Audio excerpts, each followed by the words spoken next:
Hi, welcome back for another video on Star Trek Fleet Command. Now, I'd like to take this opportunity to just wish all of you a blessed Lunar New Year, especially for those of you who are celebrating it. I hope that you have a great time, spent with your loved ones and those around you.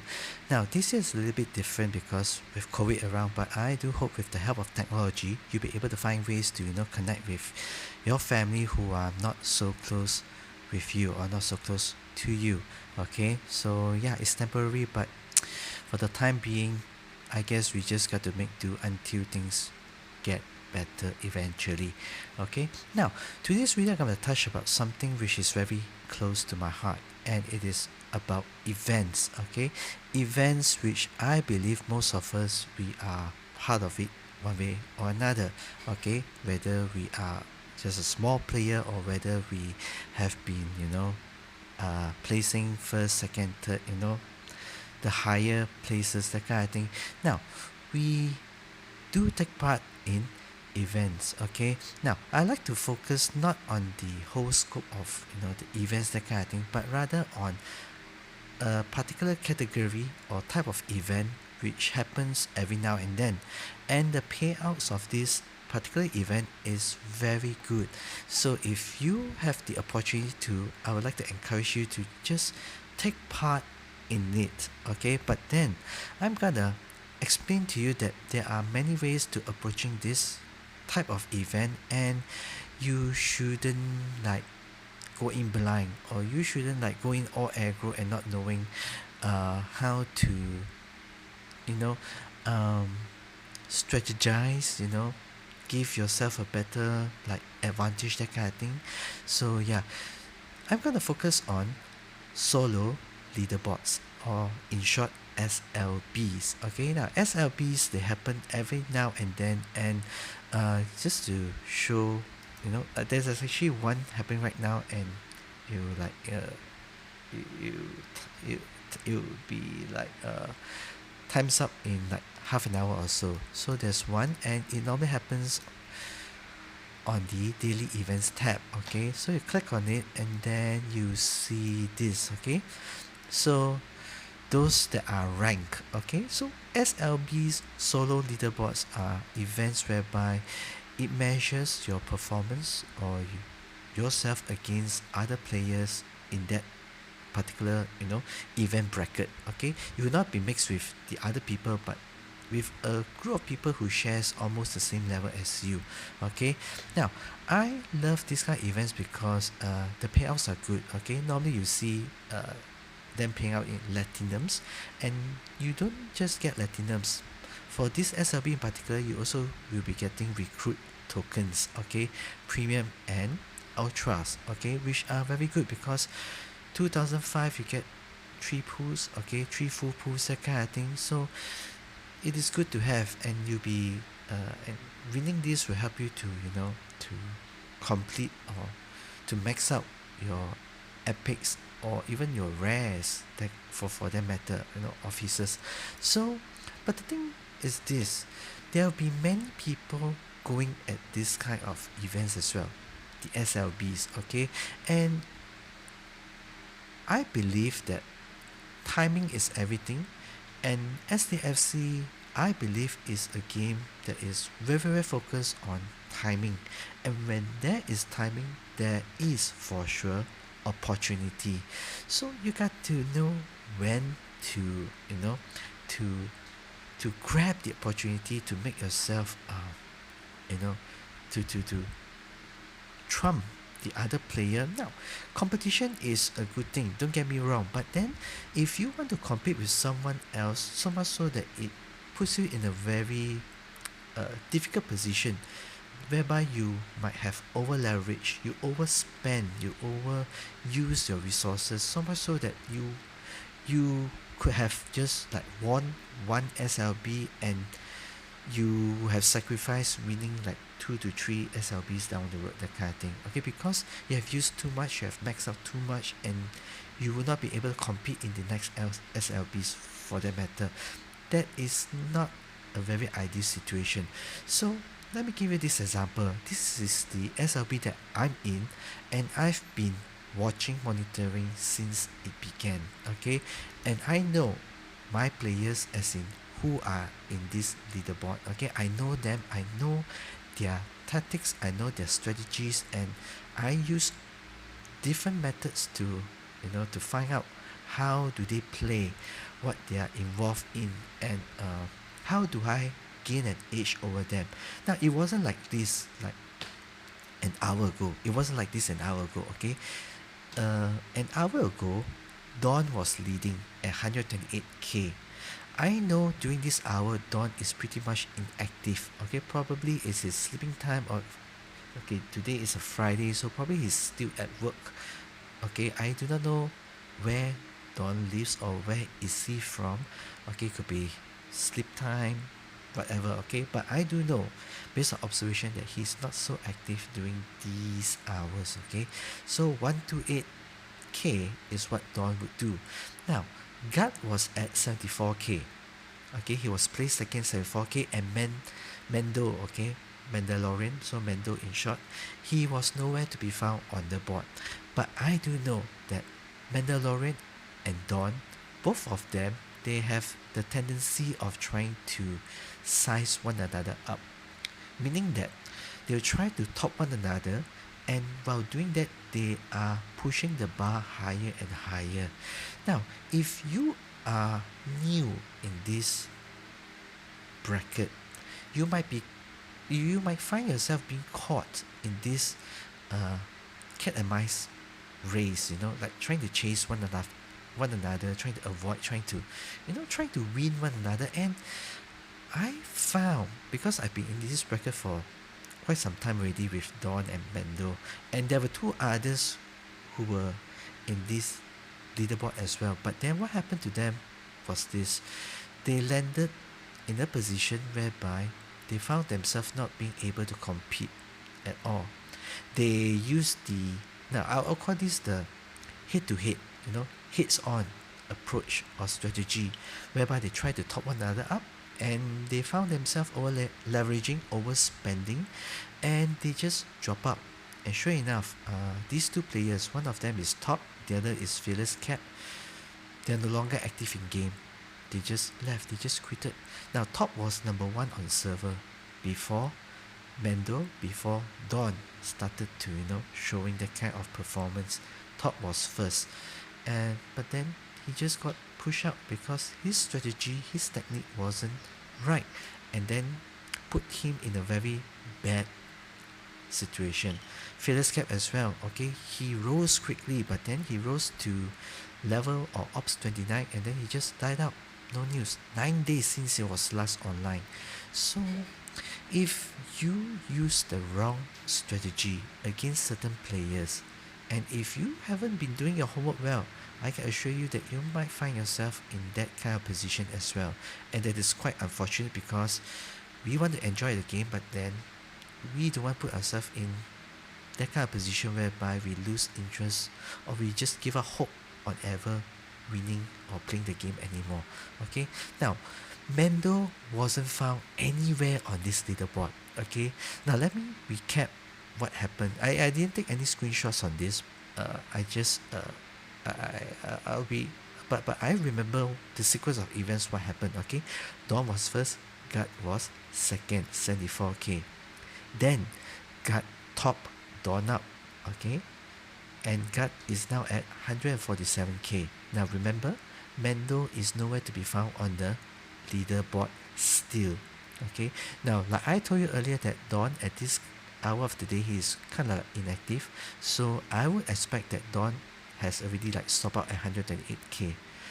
Gut will get first, but I do know that Mendo is still active, pretty much active right now, and he will do something that most players will not do. He will cash in. He will all chips in. It's like casino, putting all your chips into this SLB alone. And yeah, sure enough, I was telling Gut this. Okay, I can show you the conversation that I had with Gut, and it sounded like this. Now, it's not because I want to incite fear into the hearts of people, okay, but it's because I do not want people to just Okay, I send this message. I know I've been monitoring. The amount you're pushing will not be able to compare to his due to ops difference. Okay, wait. Oh, it didn't start this. Okay, I started with this. Hey, careful not to over leverage here. One thing you should know that in my event bracket, because Guts is new, he doesn't know, it is not effective going head to head with someone, especially like Mendo or Dawn. Okay, Guts saying that Dawn is in mind too for the station upgrade. I know because I've we are in the same bracket anyway. Okay, so I said this. I know I've been monitoring. The amount you're pushing will not be able to compare to his due to the ops difference. Now, how can I tell this is we got to play smart, not we got to play hard and we also got to play smart. Now, how do you know when someone is trying to push a little bit too hard than what he could? Okay, if you look at the leaderboard, you'll be able to see this. You will not see round numbers. That means this guy is trying whatever he could to get a little edge over the next player. Okay, so if you see 1, if you see 7, if you see 9, okay, they are really like trying all they can to push themselves a little bit higher than the first player. But if you look at Mandalorian or Mendo, rounded numbers, okay, rounded numbers would give you the impression that he is going big and he actually spent on defense platforms, okay, which gives you this kind of boost, okay. And for him, if you were to click on him, these are things I can do actually. I'm actually like giving you certain hints, strategies, that kind of thing, okay. He's at 32, okay, 32, and for him to get 100k, it is very easy. Just a jump of 100k is very easy. So for Guts who have pushed like, okay, maybe I mean, let's say Guts is at number 1 right now at 147k. For Mendo to top Guts will be very easy. Just one building and he will just have wiped Guts out from the whole, the leadership thing. Okay, so now let's go back to the conversation. I foresee this, and yeah, I knew it's gonna happen because I've been monitoring and I know what Mendo has been doing and is able to do. Okay, so we stop here. You just got topped by Mendo, and Mendo can throw in another 150k to that easily. Okay, remember, Guts was at 147k. 150k to that easily. I said this. When you try to size up against Mendo or Dawn, it is harder to find an edge over them. Okay, size up, that means you are trying to compete, like, it's like poker. Like you show hand, that kind of thing. You are revealing to other people like what cards you have rather than a sneak attack approach, which I prefer using because they won't know how big you're gonna like jump. They might not be prepared, even though there's a second builder kind of thing, but they might not have a building ready to top that up, even though it's the same kind of building, but then because of your ops level difference, the points that I'm throwing into the pool would be much bigger than you might be, because you are only like 28, I'm at 33. So for me, one building can like be equivalent to your 2 smaller buildings. You get what I mean? Okay. Now, God says this. Yeah, man, the super building. Okay. Now, I added this. It's not about super building or not. It's about going against someone who spends at least 300 daily into multiple mobile games. How do I know this? You monitor. You got to know your competitors. Okay, you got to know who you're against, you're up against, and you got to know how to find a way to win them, or to how should I say, have an edge over them. Okay, yeah, I love to use the word an edge, as in you have something up your sleeves against them, so that, yeah, even though things look doesn't look so good, promising, but still you have something safe up to go against them. Okay, now C, Toya 342k is easy for Mendo. I knew it, I foresaw it, and I told him that it will come, and here's another one coming. How do I know this? Now, you got to use all the cues you can get in the game. Okay, for example, help. Okay, how do you know who is on? Jabberth is on. Okay, he's in my bracket. Okay, so players that appear on the list, you got to take note of them, because based on what they're doing, building construction, because there's a building SLB, right? Station SLB. So building construction should gives you a flag. Okay, so whoever that comes in with a building construction who is also in your event bracket range, you should take note of that. So only Jabberth is active right now. Okay, so you would know that Jabberth might be doing something to the leaderboard too. Okay, it's easy tell. I mean, it's a no-brainer. It's not rocket science. And yeah, Jabberth, I would assume he would try to. Now you got to understand the price structure as well. First, second, there's a distinction. It's different. The prices, the payout. 3 to 5 will be different as well. Now I'm at 6. 6 is not so attractive. Okay, now let's see, should I pour in a little bit more? Now I actually wanted to try to get first, but because of this unfavorable situation whereby I will be over leveraging myself, because I want to use my cards properly, I do not want to exhaust them all, so much so that I will find myself like in the stalemate, checkmate, that kind of thing. Okay, so 5th would be here. So because I assume Jabberth would be doing something, he has a building lined up, right? So I'll need 20k. 20k building, I do not have one, unfortunately, so I'll just stick with position number 6. I have a building that's coming that would land me somewhere in the 3rd placing, but I do not just like to invest something big and just get third out of it. So what I'm going to do is, I know there'll be another SLB coming in 3 days time. My building that's in the queue would mature in 3 days time as well. So what I'm going to do is, I'm going to sit this out. I'm going to let it mature in 3 days time. I'm going to use my chip 3 days time. I'm not going to use it right now. Okay, so what I'm trying to say is this: you got to know when you got to compete and when you need to sit up. Okay, you don't just go in blindly in each and every SLB, because if you were to do that, I can assure you, you will find yourself burn out, because you come to a point whereby you would think it's no use, no matter what I do, I still can't win. I can't place first, I can't place second, I can't place third, because there will be, if you're in my event bracket, there will be either Mendo, there will be either Don, there will be either me. Okay, because we are competing against one another to top first, second, or third. Okay, now the next thing is this, is that not all prizes are good, or how should I say, not all prizes or payouts are worth it. You got to choose your events well. Okay, even though it's an SLB, you got to choose it well, because none of them, like the amount that you invested in, they do not give you that kind of ROI which is like which justifies your investment.